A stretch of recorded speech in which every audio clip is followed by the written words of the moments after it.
There, YouTube. Mr. Beast recently did a video that got lots of views, which I gather is fairly common for him, but got more views than usual, and replicated some of actually all of the games from the TV show The Squid Game. I haven't seen the TV show, but from what I gather, there was a lot less deaths in the Mr. Beast version than the Korean TV show.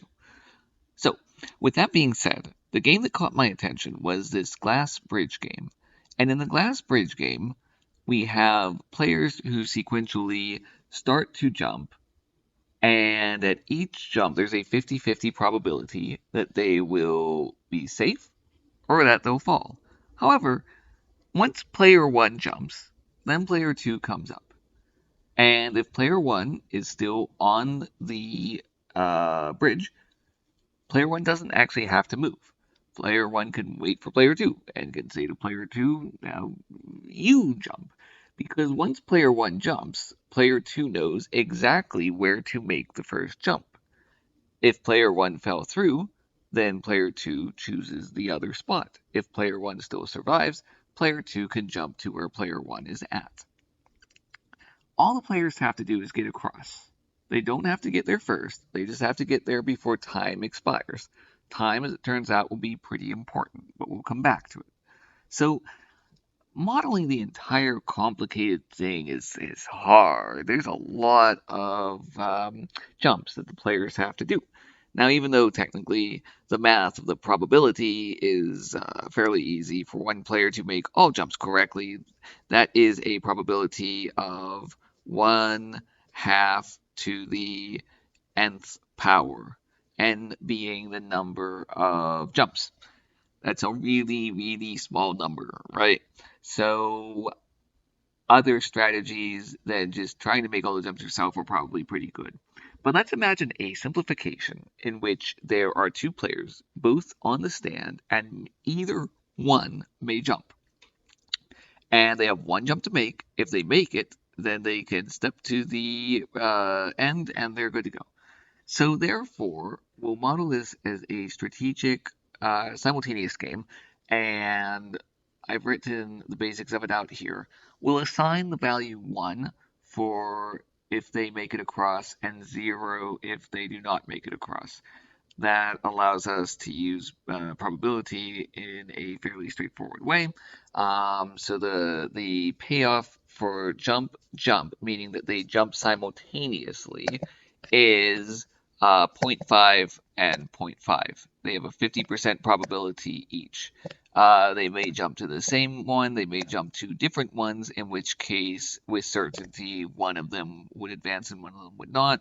It doesn't really matter. That's what they'd be facing. Now, what if player one jumps and player two does not jump? Well, in that scenario, we have still a probability 0.5 for player one, but player two now has a payoff of 1 because they'll know with certainty where to jump. This game is symmetric, so therefore it's the analogous situation for not jump and jump. Player one gets a payoff of 1, player two gets a payoff of 0.5. If neither player jumps, well, eventually it comes 0-0 because if they just stand there, they both lose when the clock ticks to 0. Now, if you try to solve this for the pure strategy Nash equilibrium, you quickly realize there ain't one. To be very technical.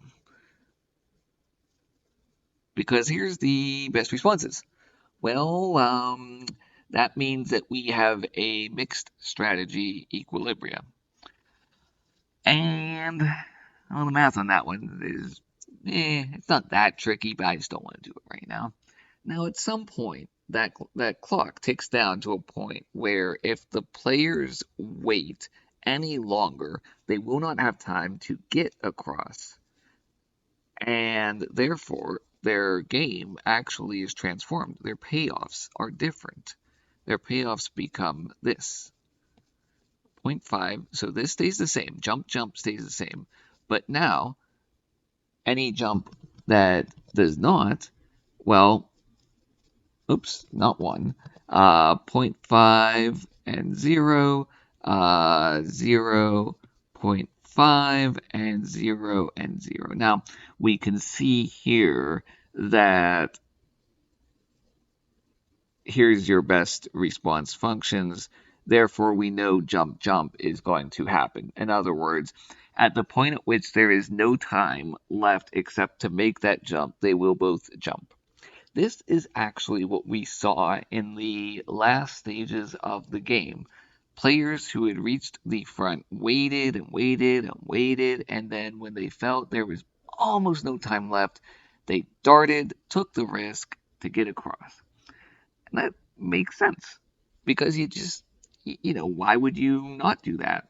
At one point, they made a non-credible threat, or at least one of them made a non-credible threat. Well, you folks who are behind us, one of you has to come up and take the next jump because otherwise we'll just let everybody lose. Well, no, they weren't. That would give them a payoff of 0, and clearly, even a low probability gives them a payoff better than 0. So they weren't going to do that, but they tried to play that strategy. Just, I don't think it ended up working for them. One thing to keep in mind also is some of the players at some points took turns making jumps. Now, I believe that this is probably the best strategy that you can play in this game. Imagine that you can fit 3 players on one of these circles. Well, then your probability of getting 3 up ahead is zero point 0.5 because if you go, you make the first jump, you have a 50% probability. Next person up makes the second jump. Whether they succeed or not, you know where to go. And then the third person goes, and once again, whether they succeed or not, you know where to go. Then you can just bring up 2 more people. And if the other 2 go down, then you bring up 2 more people. So the idea is that instead of a 12.5% probability, which would be for you doing 3 jumps by yourself, zero point 0.5 times zero point 0.5 times zero point 0.5, you've instead given yourself a 50% probability. That's clearly, clearly better. So my contention that I have not worked out formally is that basically a cooperative strategy in which you work together with as many people as possible to take turns making the jumps beats all other strategies. If somebody happens to actually watch this video and also happens to be interested in trying to derive this, I'd be very interested to see if that is the case or if I'm utterly mistaken. But that's all I have to say about the Squid Game. Thank you.